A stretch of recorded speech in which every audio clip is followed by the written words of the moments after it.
침침한 눈이 밝아지고 뱃살이 쏙 빠지려면 단호박을 이렇게 드셔야 합니다. 호박이 넝쿨채에 굴러 떨어졌다라는 표현 아시나요? 큰 힘을 들이지 않으면서 우연히 좋은 일이 생기거나 큰 성과를 거둘 때 이런 속담 쓰이죠? 옛부터 단호박은 그 자체로 맛있고 영양가가 풍부한 식품으로 많은 사랑을 받아온 채소인데요. 맛있는 단호박이 우리 건강에 다양한 효능을 제공하는 사실 알고 있나요? 그리고 단호박에 관한 건강한 삶을 사는데 도움이 되는 정보들 같이 알아보실게요. 단호박은 맛도 좋고 건강에 많은 효능을 가지고 있는 정말 훌륭한 식품인데요. 이런 단호박의 놀라운 효능들 5가지 바로 알려드릴게요. 단호박의 첫 번째 효능은 바로 심혈관 건강 개선입니다. 단호박에는 불포화 지방산과 식이섬유가 풍부하게 들어있는데 이런 성분들이 혈중 콜레스테롤 수치를 조절하고 혈액순환을 원활하게 도와줍니다. 또한 이 불포화 지방산은 체내에 축적된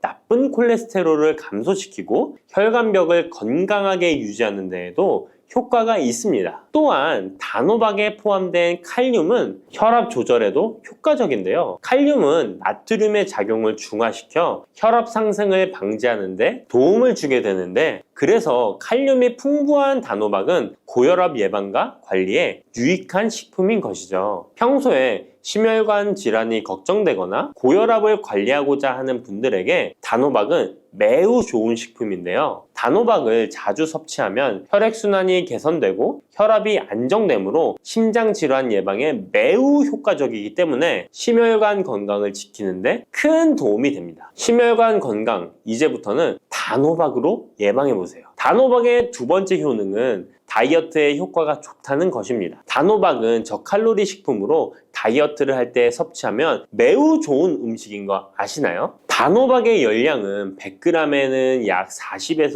50kcal 정도밖에 안 되는데요. 보통 다이어트 하실 때 고구마 많이들 드시죠? 고구마의 열량은 100g당 약 85에서 110kcal인데요. 단호박의 칼로리는 고구마의 반도 안 되는 것이죠. 그래서 단호박은 다이어트 할 때 칼로리 걱정 없이 먹을 수 있습니다. 거기다 단호박은 식이섬유도 풍부해서 포만감을 오래 유지시켜줍니다. 이런 특징 덕분에 간식 대신 단호박을 드시면 과식을 방지할 수 있고 체중 조절에 효과적입니다. 또한 단호박의 식이섬유는 소화가 잘 되지 않아서 장에 천천히 흡수되기 때문에 혈당 조절에도 유익한데요. 급격한 혈당 상승을 막아주어 다이어트 중에도 혈당이 급격히 떨어지지 않게 도와주죠. 또한 다이어트 중에 발생할 수 있는 변비를 예방할 수 있기 때문에 체중 감량을 도울 뿐만 아니라 장 건강도 함께 챙길 수 있습니다. 다이어트 중이라면 단호박을 간식이나 식사 대용으로 활용해보세요. 맛도 좋고 영양도 풍부한 최고의 다이어트 식품입니다. 단호박의 세 번째 효능은 바로 눈 건강에 도움이 된다는 점입니다. 단호박에는 당근과 마찬가지로 비타민 A와 베타카로틴이 풍부하게 들어있는데요. 이 두 성분은 우리 눈의 건강을 지키는데 아주 중요한 역할을 합니다. 비타민 A는 눈의 망막을 건강하게 유지하는데 도움을 주고 시력 저하를 예방하는데 효과적이에요. 특히 야맹증 예방에도 도움을 줄 수가 있죠. 그리고 베타카로틴은 강력한 항산화 작용을 해주기 때문에 눈의 피로를 덜어주고 눈의 노화를 늦추는데도 도움을 줍니다. 혹시 하루 종일 스마트폰이나 모니터를 자주 보고 있지는 않으신가요? 화면을 계속 들여다보는 현대인들에게는 이 단호박에 들어있는 비타민 A는 특히 중요한 영양소라고 할 수 있죠. 눈이 피로하거나 건조감을 느끼신 분들에게 단호박은 자연적인 해결책이 될 수 있습니다. 단호박을 섭취하면 눈 건강을 지키고 나이가 들면서 생길 수 있는 시력 저하나 노화 방지에도 도움을 줄 수 있습니다. 단호박은 정말 건강에 많은 이점이 있는 식품이죠. 단호박의 놀라운 효능 네 번째는 면역력 강화입니다. 단호박에는 비타민 C와 아연이 풍부하게 들어있죠. 비타민 C는 면역 세포를 활성화시켜 감염 예방에 큰 도움을 주고 아연은 백혈구의 생성을 돕고 체내에서 염증 반응을 조절하여 면역 체계가 정상적으로 작동할 수 있게 도와줍니다. 이뿐만 아니라 단호박에 들어있는 항산화 물질들은 우리 몸의 세포를 보호하고 염증을 줄여 면역 기능을 더욱 향상시키는 데 도움을 주는데요. 특히 겨울철이나 환절기에 감기나 독감 예방을 위해 면역력 강화를 원하신다면 단호박을 꾸준히 섭취하시는 것이 좋은 식습관이 될 수 있습니다. 또 자주 피로감을 느끼거나 감기 등에 쉽게 걸리는 분들에게 단호박은 아주 좋은 식품이라는 것 알고 계시면 도움이 될 거예요. 단호박의 효능 5번째는 부종과 붓기를 개선하는데 도움을 주는 것입니다. 붓기에 호박이 좋다는 거 모르시는 분 없으시죠? 우리가 수술이나 시술을 받고 얼굴이 부을 때 약국에서 단호박즙 같은 거를 파는 것도 많이 보셨죠? 이는 단호박에는 칼륨이 풍부한데 칼륨은 체내에 있는 나트륨과 균형을 맞춰주고 몸 안에 불필요한 수분을 배출하는 역할을 합니다. 그래서 부종을 완화하고 몸의 붓기를 개선하는데 효과적이죠. 특히 평소에 손이나 발, 얼굴 등이 자주 붓는 분들에게 단호박을 섭취하면 체내 나트륨 농도를 조절해줘서 불필요한 수분이 빠져나가면서 붓기가 자연스럽게 완화될 수 있습니다. 이렇게 효능이 많은 단호박을 어떻게 섭취하느냐에 따라 그 효과가 달라질 수 있다는 사실 알고 계시나요? 섭취 방법에 따라 효능의 50%만 섭취하게 될 수도 있고 또 100%로 바뀔 수도 있는데요. 단호박 효능 100%로 섭취하는 방법 바로 소개해 드릴게요.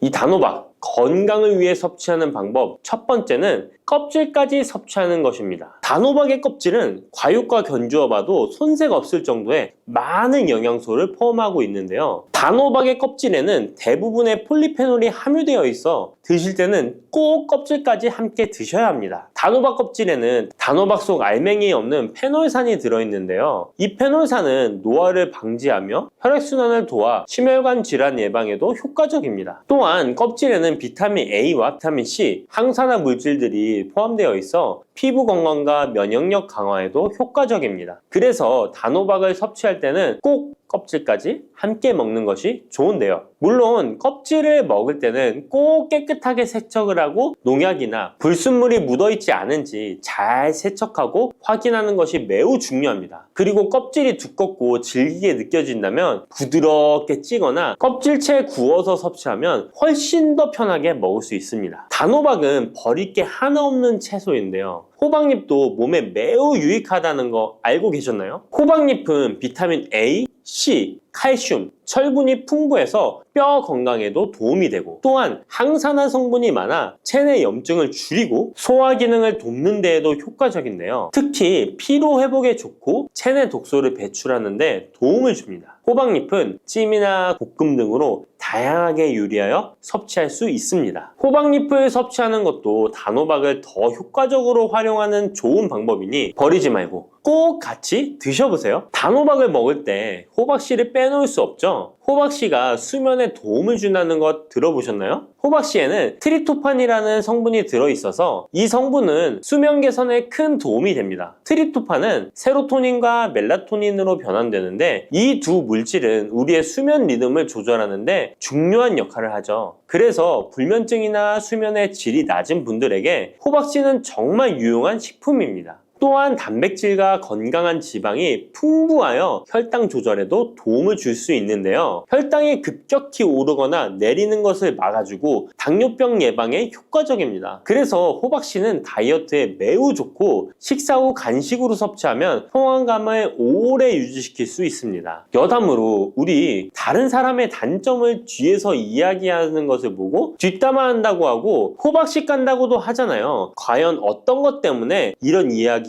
나왔을까요? 저도 궁금합니다. 아시는 분은 알려주세요. 이렇게 단호박은 아주 건강에 좋은 식품이지만 섭취 시 주의할 점이 있는데요. 건강을 지키기 위한 몇 가지 단호박 섭취 유의사항을 알아볼게요. 첫 번째는 껍질 섭취 시 소화 문제입니다. 단호박의 껍질은 건강에 많은 효능이 있지만 소화가 어려운 경우도 있을 수 있는데요. 특히 소화 기능이 약한 분들이나 위장에 민감한 분들은 껍질이 소화되지 않거나 불편함을 느낄 수 있습니다. 이런 분들은 단호박 껍질을 제거하고 속만 섭취하는 것이 좋습니다. 아니면 껍질을 먹을 때는 반드시 부드럽게 조리하여 섭취해서 소화 불량이나 복부 팽만감을 최대한 피하게 해야 합니다. 두 번째 유의사항은 알레르기 반응입니다. 단호박은 일반적으로 알레르기 반응을 일으키는 경우가 드물지만 일부 사람들은 호박에 알레르기가 있을 수 있는데요. 특히 호박이나 호박씨에 민감한 분들은 섭취 후 발진이나 가려움 등의 증상을 경험할 수 있습니다. 이런 증상이 나타난다면 단호박 섭취를 바로 중지하고 알레르기 전문의와 상담하는 것이 좋습니다. 알레르기 반응은 개인의 체질에 따라 다를 수 있기 때문에 처음 먹을 때는 소량으로 섭취하여 반응을 확인하는 것이 안전하다는 거 기억해 주세요. 단호박 섭취에 유의해야 할 사항 세 번째는 신장 질환이 있는 사람의 섭취입니다. 단호박은 칼륨이 풍부한 식품인데요. 신장 기능이 약한 분들은 칼륨 과다 섭취가 문제가 될 수 있습니다.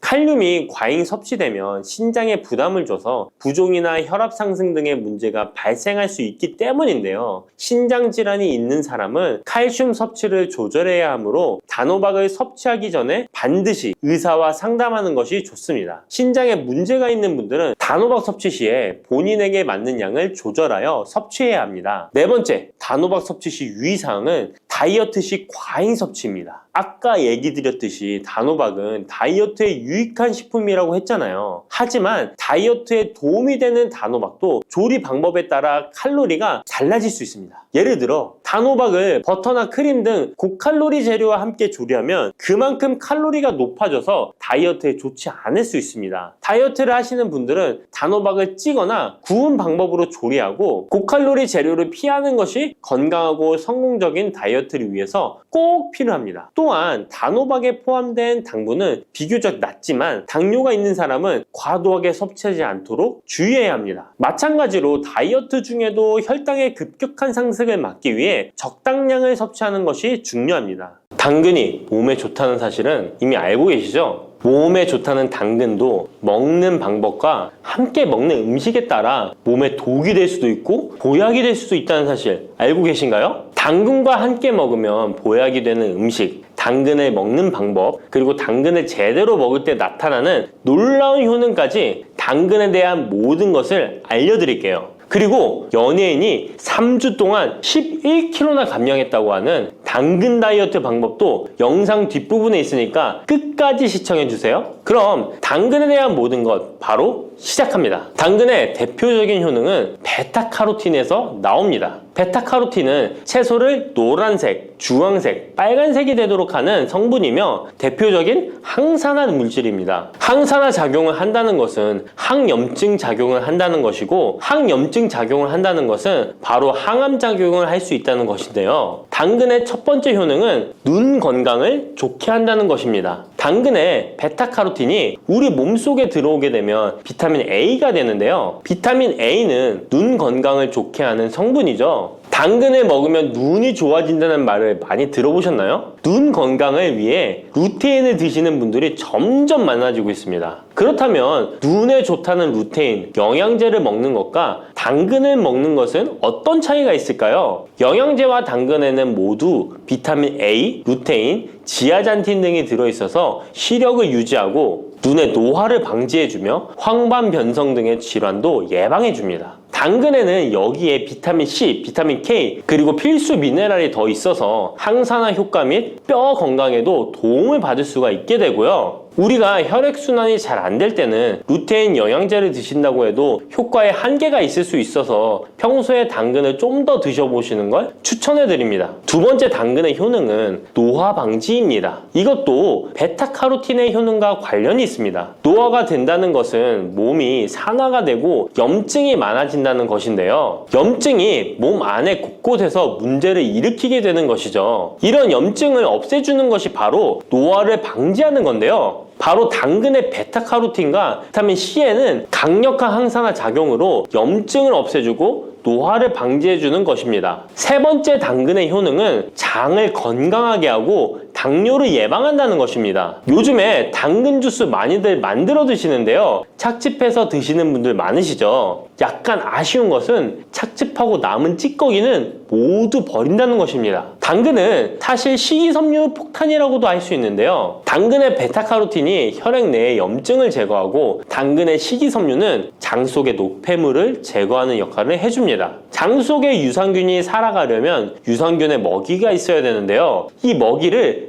프리바이오틱스라고 합니다. 그리고 프리바이오틱스의 역할을 해주는 것이 바로 당근의 식이섬유입니다. 또한 식이섬유는 당을 흡착하여 배출해주는 효능이 있습니다. 이 효능은 당이 우리 몸에 흡수되는 속도를 늦춰주기 때문에 혈당이 급격하게 오르는 것을 막아주게 됩니다. 이런 과정은 당뇨를 예방하는데 아주 탁월한 효능을 발휘하는 것이죠. 네 번째, 당근의 효능은 암을 예방하는 것입니다. 암이 발생하는 여러 이유 중 하나는 염증이 계속해서 발생하기 때문인데요. 폐에 염증이 반복해서 발생하면 폐암이 될 가능성이 높고 위에 염증이 반복해서 발생하게 되면 위암이 될 가능성이 높은 것이죠. 또 한 가지 경우는 혈액순환이 잘 되지 않는 곳에 암이 발생할 가능성이 높아집니다. 혈액순환이 잘 되지 않게 되면 그곳에 영양분이 잘 전달되지 않고 문제가 생겨도 회복이 더디거나 악화가 될 가능성이 높아져서 결국 암으로 발전하게 된다는 것입니다. 이러한 문제들을 해결해 주는 것이 바로 항산화 성분이고 당근의 베타카로틴이 강력한 항산화 작용을 하여 암을 예방할 수 있는 것입니다. 간혹 흡연을 하는 분들이 베타카로틴을 섭취하면 폐암의 발병률이 높아진다고 하여 당근 섭취를 꺼리시는 분들이 있는데요. 걱정하지 않으셔도 됩니다. 암 발생은 당근과는 아무런 관련이 없습니다. 폐암이 발생했던 실험군은 당근을 섭취한 것이 아니고 베타카로틴 영양제를 섭취하는 것이었으며 당근을 섭취한 실험군은 오히려 암 발병률이 낮았다는 연구 결과가 있습니다. 다섯 번째 당근의 효능은 치매 예방입니다. 베타카로틴은 뇌혈관에도 작용을 하게 되는데요. 뇌혈관에 쌓이는 베타 아밀로이드를 제거하여 뇌신경을 활성화시켜주는 역할을 해줍니다. 이렇게 뇌신경이 활성화되면 기억력과 학습 능력이 향상되고 치매를 예방할 수 있게 되죠. 치매는 발병이 되면 치료하는 것은 거의 불가능해서 예방이 정말 중요한데요. 치매를 예방하는 데 가장 중요한 것이 혈관을 깨끗하게 하는 것입니다. 당근의 베타카로틴이 혈관을 깨끗하게 해주는 효능이 있으니 당근을 매일 하나씩 꾸준히 섭취하여 치매를 예방하시길 추천드립니다. 여섯 번째 당근의 효능은 바로 다이어트에 효과적이라는 것입니다. 여성 연예인이 당근 다이어트로 3주 동안 11kg을 감량한 사실도 있는데요. 이런 효과를 누릴 수 있는 이유가 당근에 함유된 식이섬유 때문입니다. 풍부한 식이섬유는 포만감을 주고 섭취한 당 성분과 지방 성분을 배출시켜주는 역할을 하기 때문에 다이어트에 탁월한 효능이 있는 것이죠. 그렇다면 연예인이 활용했던 당근 다이어트 레시피 지금부터 알려드릴게요.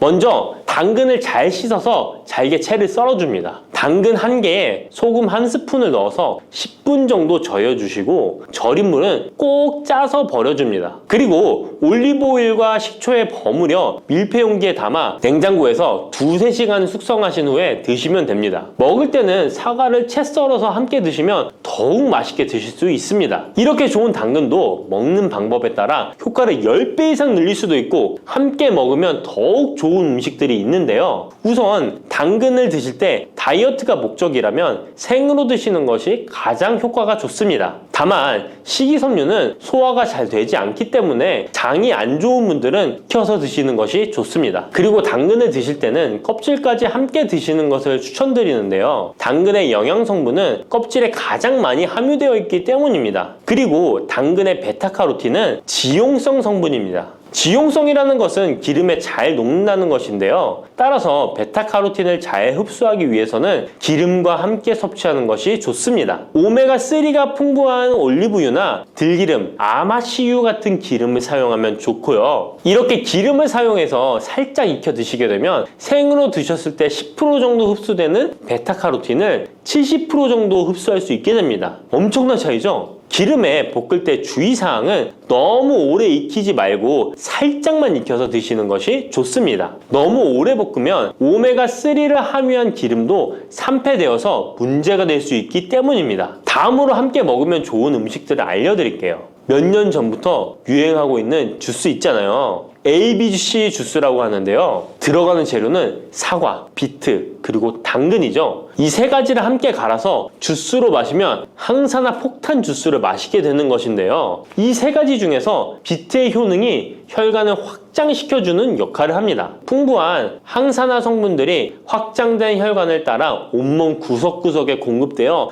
혈관을 깨끗하게 하고 염증을 제거하여 각종 질병을 예방할 수 있게 되는 것이죠. 다만 비트에는 옥살산이 함유되어 있어서 신장의 결석을 유발할 수 있기 때문에 신장이 약하신 분들은 약간의 주의가 필요하고요. 그래서 요즘엔 이 비트를 빼고 사과, 양배추, 당근 이렇게 세 가지를 넣은 ACC 주스를 많이 드시는데요. 양배추는 우리 몸의 진액을 보충해줘서 점막을 촉촉하게 해주는 효능이 있어서 외부로부터 들어오는 바이러스와 이물질을 배출시켜주는 탁월한 효능이 있습니다. 그리고 항암 효과를 극대화시켜줄 수 있는 음식도 알려드릴게요. 바로 브로콜리와 단호박을 당근과 함께 드시면 됩니다. 세 가지를 생으로 드시는 것보다 찜기에 쪄서 드시면 흡수율을 훨씬 높일 수 있고요. 올리브 오일과 약간의 소금을 넣고 물과 함께 섞어서 드시면 맛도 좋고 건강에도 좋은 강력한 항암 주스로 드실 수 있습니다.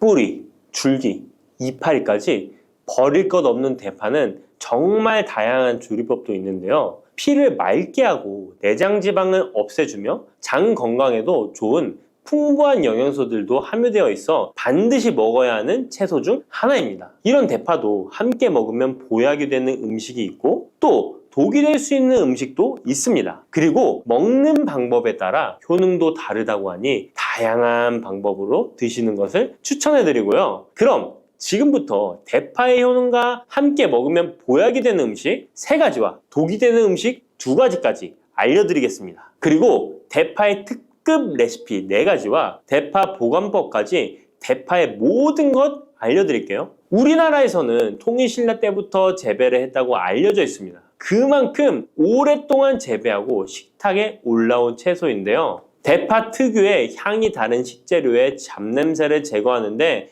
탁월한 효과가 있어서 생선이나 고기류의 냄새를 제거하는 향신료로도 많이 사용되고 있죠. 뿐만 아니라 물에 넣고 끓이게 되면 감칠맛이 좋아져서 다양한 육수와 채소를 만드는 데에도 빠지지 않고 들어가는 재료이기도 합니다. 이런 대파의 첫 번째 효능이 바로 내장 지방을 싹 빼준다는 것입니다. 대파에는 특유의 향과 알싸한 매운맛을 나게 하는 성분이 있는데요. 이 성분이 바로 황화알릴이라는 성분입니다. 이 황화알릴은 대파에 열을 가해 굽게 되면 프로필 메르캅탄이라는 성분과 아조엔이라는 성분으로 변하게 되는데요. 대파를 구울 때 매운맛을 내는 성분은 휘발이 되어 없어지고 단맛이 나는 성분이 생성되는데 그 성분이 바로 프로밀 메르캅탄입니다. 이 프로밀 메르캅탄의 단맛 강도가 설탕 단맛의 강도보다 무려 50배나 강해서 대파의 단맛이 좋아지는 건데요. 정말 놀랍지 않나요? 근데 단맛 하면 당뇨가 있는 분들은 혈당이 많이 오를까봐 걱정되시잖아요. 이 성분은 설탕과는 달리 혈당을 오르게 하지 않아서 당뇨가 있는 분들도 전혀 부담 없이 드실 수 있는 단맛입니다. 또 열을 가하면 아조엔이라는 성분이 만들어진다고 했잖아요.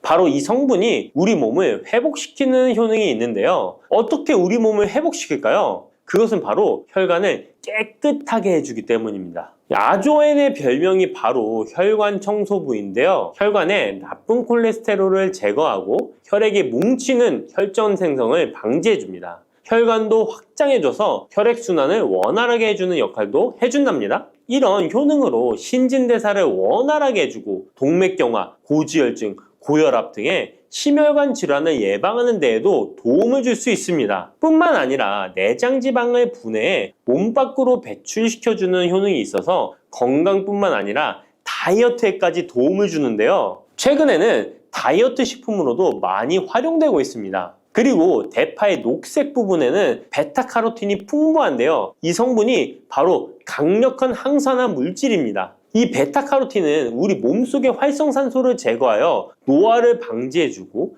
피부의 탄력을 유지하여 주름을 예방하는 효과도 탁월하여 피부 미용에도 좋은 영양소입니다. 그리고 면역세포의 기능을 강화해 주어 감기나 독감 등의 질병을 예방하고 알레르기 반응을 억제해 주는 효과도 있습니다. 또한 베타카로틴은 눈의 피로도 해소해 주는데요. 시력을 보호하고 야맹증과 안구건조증을 예방하는 데에도 도움을 줄 수 있습니다. 대파의 베타카로틴은 구울 때 2.5배나 증가한다고 하는데요. 이런 대파의 효능을 극대화해 먹을 수 있는 방법이 있습니다. 대파의 특급 레시피 소개해 드리겠습니다. 우선 대파를 깨끗하게 씻어 주시고요. 5cm 정도로 잘라 주십니다. 대파를 반으로 갈라 주셔도 되고 그냥 사용하셔도 됩니다. 기름을 두르지 않은 팬에다가 대파를 올려서 구워 주시는데 앞뒤로 골고루 약간 탄 것 같이 잘 구워 줍니다. 이제 장을 만들어 줄 건데요. 물을 2컵 넣어 주시고요. 간장을 반 컵 넣어 줍니다. 그리고 고춧가루와 참기름을 1스푼씩 넣어줍니다. 이렇게 넣고 한번 끓여주시고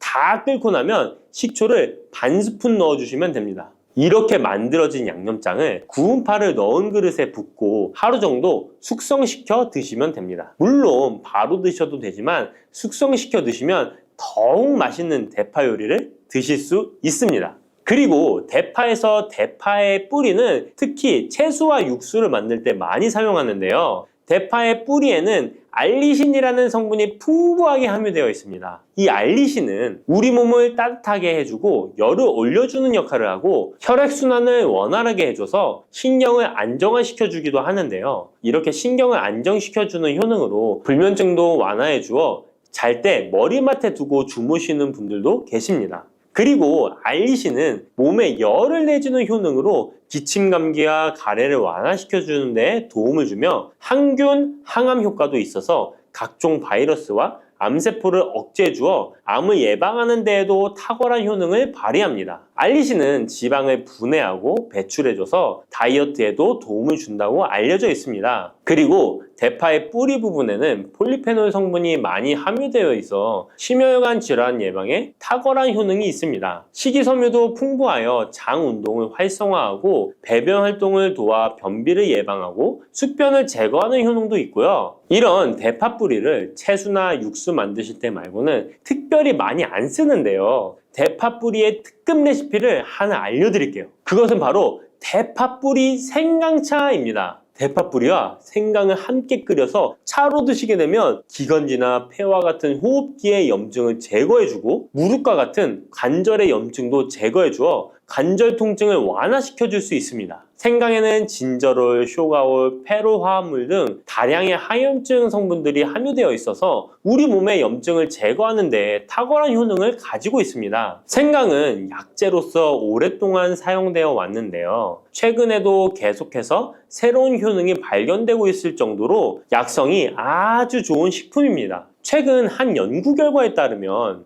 생강에는 소염 진통제로 많이 사용되는 이부프로펜과 비슷한 항염증 효과가 있고 류마티스 관절염을 완화시키는 데에도 효과가 있는 것으로 밝혀졌습니다. 그럼 지금부터 대파 뿌리 생강차 만드는 방법을 알려드리겠습니다. 먼저 생강을 물에 넣고 끓여주시고요. 처음에는 강불로 해주시고 끓기 시작하면 중불로 줄여서 20분 정도 더 끓여줍니다. 그 후에 대파 뿌리도 넣고 3분 정도 더 끓여주시면 됩니다. 이렇게 끓인 물에서 생강과 대파 뿌리는 건져주시고 따뜻할 때 드시거나 냉장고에 넣고 시원하게 드셔도 됩니다. 이렇게 대파 뿌리와 생강을 함께 끓여 차로 드시면 효과를 극대화할 수 있는데요. 다만 평소에 소화가 잘 안 되시고 위가 약하신 분들은 이렇게 끓인 대파뿌리 생강차에 물을 섞어서 연하게 드시는 것을 추천해 드립니다. 이렇게 해서 하루에 한 번, 2번 꾸준히 드신다면 감기 걱정도 없고 염증을 완화시켜 관절염으로 인한 통증도 줄일 수가 있을 거예요. 그리고 대파와 함께 드시면 보약이 되는 식품에는 무도 있습니다.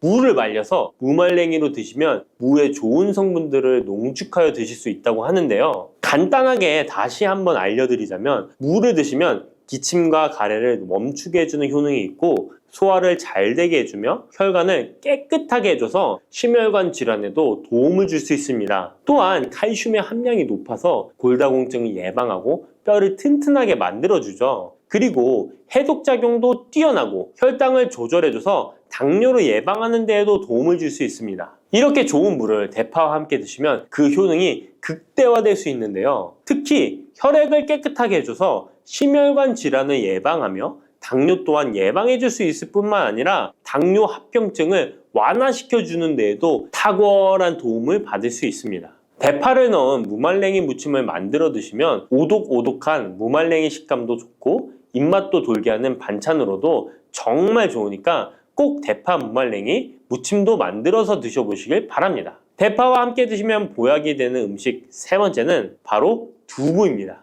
이 대파와 두부가 만나면 우리 몸에 에너지를 공급하여 활력이 넘치도록 도와줍니다. 그 이유는 바로 대파의 알리신 성분과 두부의 비타민 B1이 만나면 알리티아민으로 전환이 되는데요. 이 알리티아민이 비타민의 체내 흡수율을 높여주고 신진대사를 촉진해서 우리 몸의 피로를 회복하고 에너지를 불어넣어 주기 때문입니다. 그럼 여기서 대파 두부조림 맛있게 만들어 드시는 특급 레시피 알려드릴게요. 먼저 잘 씻은 대파를 어슷썰기로 썰어 주시고요. 두부는 정사각형으로 깍둑 썰기를 해줍니다. 먼저 두부를 기름을 두른 팬에 구워주시고요. 노릇노릇해지면 썰어놓은 대파를 넣어줍니다. 간장을 2스푼 넣어주시고요. 고소한 참깨도 뿌려서 잘 익혀주시면 대파 두부조림 완성입니다. 정말 맛있겠죠? 이렇게 만든 대파 두부조림을 드시고 활력 넘치는 하루를 보내실 수 있을 거예요. 대파와 함께 드시면 보약이 되는 음식 네 번째 알려드릴게요. 그것은 바로 대파 팽이버섯 무침입니다. 이 팽이버섯은 버섯 중에서도 버섯 키토산의 성분이 가장 많이 함유되어 있을 뿐만 아니라 식이섬유가 정말 풍부하게 함유되어 있는데요. 버섯 키토산은 혈액 속의 지방을 분해하고 콜레스테롤을 제거해 고혈압, 동맥경화, 심장병 같은 심혈관 질환을 예방할 뿐만 아니라 체내 지방을 흡착하여 배출시켜 주어 내장 지방을 줄여주는 데에도 탁월한 효능이 있습니다. 또한 체내의 중금속의 배출을 돕고 간 건강을 돕는 효능도 있다고 알려져 있고요. 그리고 풍부한 식이섬유가 배변 활동을 도와서 숙변을 제거하는 데에도 큰 도움을 줍니다. 하지만 이 팽이버섯의 세포벽은 단단하기 때문에 그냥 드시게 되면 좋은 성분을 흡수하기가 힘든데요. 열을 가하게 되면 세포벽이 깨지면서 영양 성분의 흡수율을 높일 수 있습니다. 이런 팽이버섯과 대파를 함께 드시게 되면 내장 지방을 제거하고 혈관을 깨끗하게 하는데 탁월한 음식이 되는데요. 먼저 팽이버섯의 밑둥은 잘라버리시고요. 팽이버섯을 적당한 크기로 잘 썰어줍니다. 그리고 흐르는 물에 잘 씻어줍니다. 그리고 대파는 어슷썰기로 잘게 썰어주시고요. 적당한 용기에 계란을 풀어주세요. 팽이버섯과 대파를 넣어서 잘 섞어주고 소금 한 꼬집을 넣어 간을 해줍니다. 이제 잘 달궈진 팬에 기름을 두르고 붙여주시면 됩니다. 정말 쉽죠? 그런데 이렇게 좋은 대파도 함께 드시면 안 되는 음식이 있습니다. 대파와 함께 드시면 안 되는 음식 첫 번째는 바로 꿀입니다. 대파와 꿀은 두 가지 다 몸에 열을 올려주는 효능이 있습니다. 한의학에서는 대파와 꿀을 함께 먹으면 위장에 탈이 나고 더부룩한 현상이 나타날 수 있다고 하는데요. 대파와 꿀을 함께 먹으면 위에서 소화액 분비를 억제하여 소화불량을 유발할 수 있기 때문인데요. 또한 꿀은 알레르기 반응을 일으킬 수 있는데 대파와 함께 먹으면 알레르기 반응이 더 악화될 수 있다는 것을 알아두시면 좋고요. 꼭 기억하셔서 대파와 꿀은 함께 드시지 않기를 추천합니다. 또 대파와 함께 드시면 안 되는 음식은 미역입니다. 미역과 대파 둘 다 알긴산이라는 성분이 있는데 이 알긴산은 미끌거리는 식감이 있습니다. 함께 드시게 되면 식감이 안 좋은 이유도 있지만 식감보다도 더 중요한 이유가 있습니다. 왜냐하면 파에는 인과 유황 성분이 있기 때문인데요. 미역과 파를 함께 드시게 되면 파의 인과 유황 성분이 미역에 함유된 칼슘의 흡수를 방해하게 됩니다. 미역에는 칼슘 함량이 높아서 골다공증 예방에 좋은 효능이 있는데 이 효과를 떨어뜨리게 되는 것이고요. 미역국을 끓일 때 대파로 채수를 내어 시원한 미역국을 끓여 드시는 분들이 계신데 절대 미역국을 끓일 때 대파는 사용하지 않으셔야 합니다. 자, 다음으로는 대파 보관하는 법을 알려드릴게요. 대파를 한 단 사면 양이 많아 한 번에 드시지 못하는 경우가 많은데요. 대파를 보관하실 때는 씻지 않고 흙이 묻은 채 보관하는 것이 좋지만 사용하기 불편하기 때문에 씻어서 보관하는 방법 알려드릴게요.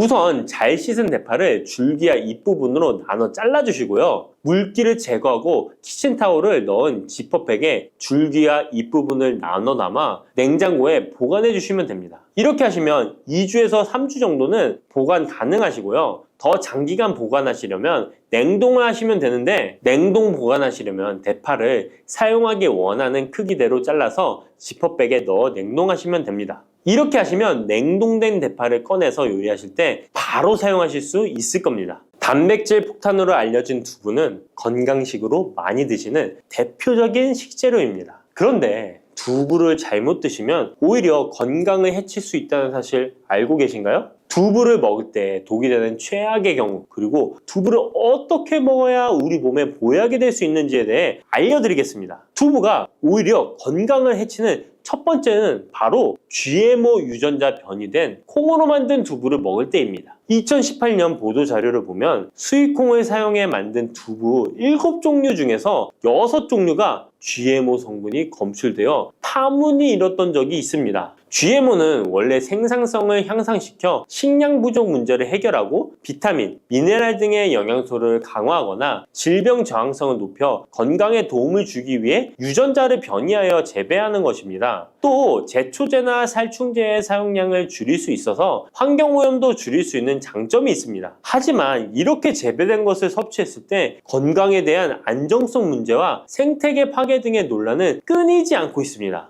우리나라에서는 GMO 재배를 법으로 금지하고 있으며 많은 나라들이 GMO의 수입과 생산을 규제하고 있습니다. GMO 식품을 꾸준히 섭취할 경우 건강에 문제가 생길 수 있는데요. 2년 동안 실험지 200마리에게 GMO 옥수수를 먹인 실험 결과 20%의 쥐에서 종양이 발생했고 종양의 크기도 컸는데요. 종양의 크기가 탁구공만큼 크게 자란 쥐도 발견됐는데 쥐 전체 몸무게의 4분의 1에 해당되는 무게였다고 합니다. GMO 표기가 의무이기 때문에 GMO 표기가 없는 식품을 사 먹으면 되지만 문제는 식품을 몇 차례 가공 과정을 거쳐 GMO의 DNA나 단백질이 남아있지 않은 식품은 GMO 표기를 하지 않아도 된다는 규정이 있기 때문에 소비자로서는 불안할 수밖에 없는데요. 따라서 두부를 구매하실 때 원료가 수입산이 아닌 국내산 콩으로 만든 두부를 사 드시길 바랍니다. 우리나라는 GMO 재배 자체가 금지이기 때문에 국내에서 재배된 식품은 안심하고 드셔도 됩니다. 두부가 건강을 해치는 두 번째는 바로 유부를 드시는 것입니다. 유부는 두부를 기름에 튀겨서 만드는 건데요. 유부를 먹는 방법에는 대표적으로 유부초밥이 있지만 이외에도 다양한 요리의 재료로 사용됩니다.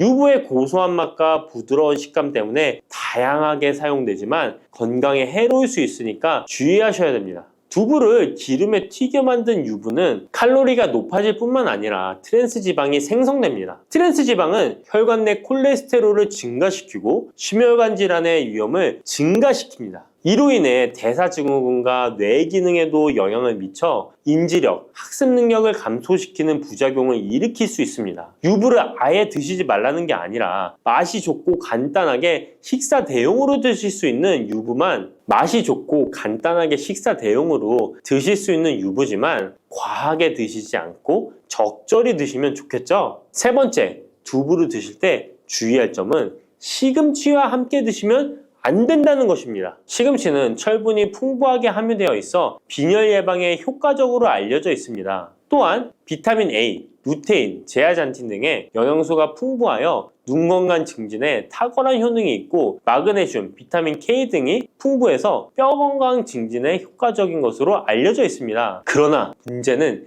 시금치에 함유된 옥살산입니다. 이 옥살산이 두부의 칼슘과 결합하여 수산칼슘이라는 성분이 만들어지는데 이 성분이 결정을 이루어 신장이나 요로에 쌓여 결석이 됩니다. 신장결석, 요로결석이 되어 극심한 통증을 유발할 수 있다는 것입니다. 시금치를 드실 때는 두부와 같이 칼슘이 많은 음식을 피하시고 별도로 섭취하시는 게 좋겠습니다. 네 번째, 두부를 드실 때 오히려 해가 되는 경우는 갑상선이 약하신 분들입니다. 두부에는 사포닌이라는 성분이 함유되어 있는데 사포닌을 많이 섭취하게 되면 요오드가 몸 밖으로 과도하게 배출될 수 있습니다.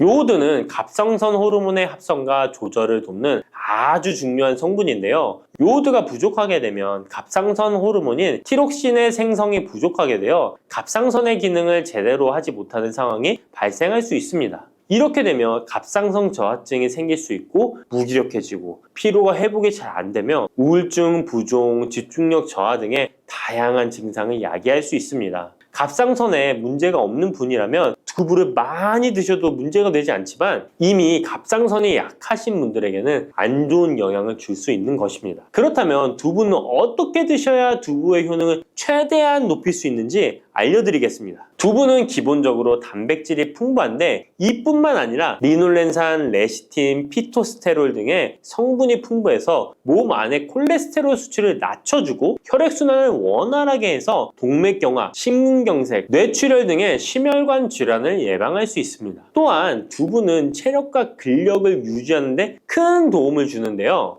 바로 두부의 풍부한 단백질 때문이죠. 근육은 매일 일정량이 새로운 근육으로 대체되기 때문에 매일 단백질을 공급해줘야 되는데요. 우리 몸에 단백질을 공급해주기 위해 정말 유용한 음식이 두부인 것이죠. 또한 두부에는 콜린이 풍부한데 콜린은 알츠하이머성 치매를 예방하는데 탁월한 효능을 발휘하게 됩니다. 두부는 탈모 예방에도 도움이 되는데요. 머리카락의 원료인 단백질을 보충하는데 도움이 될 뿐만 아니라 이소플라본이 풍부해 남성 호르몬을 조절해줍니다. 따라서 호르몬성 탈모 예방에 도움을 줄 수 있는 것입니다. 또한 두부는 건강하게 장수하는 데 도움이 되는데요. 많은 과학자들의 연구 결과 건강하게 장수한 사람들의 특징이 식물성 단백질을 꾸준히 섭취했다는 사실을 발견했고 동물성 단백질을 식물성 단백질로 바꿔 섭취했을 때 사망의 위험성이 낮아진다는 연구 결과도 있습니다. 이러한 효능이 극대화가 되려면 소화 흡수가 잘 되어야겠죠. 두부 중 소화 흡수가 가장 잘 되는 것이 바로 순두부입니다. 순두부는 일반 두부와 마찬가지로 비질을 분리한 콩물에 응고력이 약한 응고제를 넣어 만든 것인데요. 그렇기에 훨씬 부드럽고 소화 흡수가 잘 되는 형태가 되는 것입니다. 하지만 단점은 일반 두부보다 단백질, 섬유질 등의 영양 성분의 함량이 떨어지는데요. 이런 단점을 보완하기 위해 계란과 함께 드시면 좋은 대안이 될 수 있어요. 순두부찌개에 계란이 들어가 있는 것이 맛뿐만 아니라 영양적으로도 찰떡궁합인 것이죠. 순두부와는 식감이 완전히 다른 쫄깃한 두부면이 요즘 인기가 높아지고 있는데요. 밀가루를 대체할 수 있는 다이어트 식품으로 많이 알려지고 있습니다. 다양한 면 요리에 사용되는데 단순히 두부를 면 모양으로 만든 것이 아니라 일반 두부보다 단백질의 함량이 2배 정도 높아서 건강에 더욱 좋은 식품입니다. 두부에서 수분을 빼고 응축시켜 만들기 때문에 같은 무게당 영양 성분의 함량이 높아지는 것입니다. 두부는 양배추와 함께 드시면 좋은데요. 두부는 단백질이 풍부하지만 비타민C와 섬유질이 부족한데 양배추와 함께 드시면 모든 영양소를 골고루 섭취할 수 있게 되는 것입니다. 또 귀리를 넣은 잡곡밥과 함께 드시면 좋은데요. 귀리에 풍부하게 함유된 식이섬유와 베타글루칸과 두부의 단백질, 칼슘을 충분히 섭취할 수 있는 것입니다. 두부는 그리고 미역과 김, 다시마와 같은 해조류와 함께 드시면 좋은데요. 이런 해조류와 함께 드시게 되면 두부의 단백질을 흡수하는데 극대화가 되고 두부의 사포닌으로 인한 요오드 배출을 해조류의 풍부한 요오드 성분이 상쇄시켜 줄 수 있는 것입니다. 두부와 함께 먹으면 좋은 음식으로는 토마토가 있습니다. 토마토에는 라이코펜이라는 강력한 항산화 성분이 함유되어 있어서 세포의 노화를 방지하고 활성산소를 제거하여 혈관을 건강하게 보호하며 암을 예방하는 효능도 있습니다. 두부와 토마토 그리고 계란까지 함께 살짝 볶아 드신다면 풍부한 영양 성분을 섭취할 뿐만 아니라 암 예방과 체중 감량에도 좋고 피부 미용에도 탁월한 효능을 누릴 수 있습니다.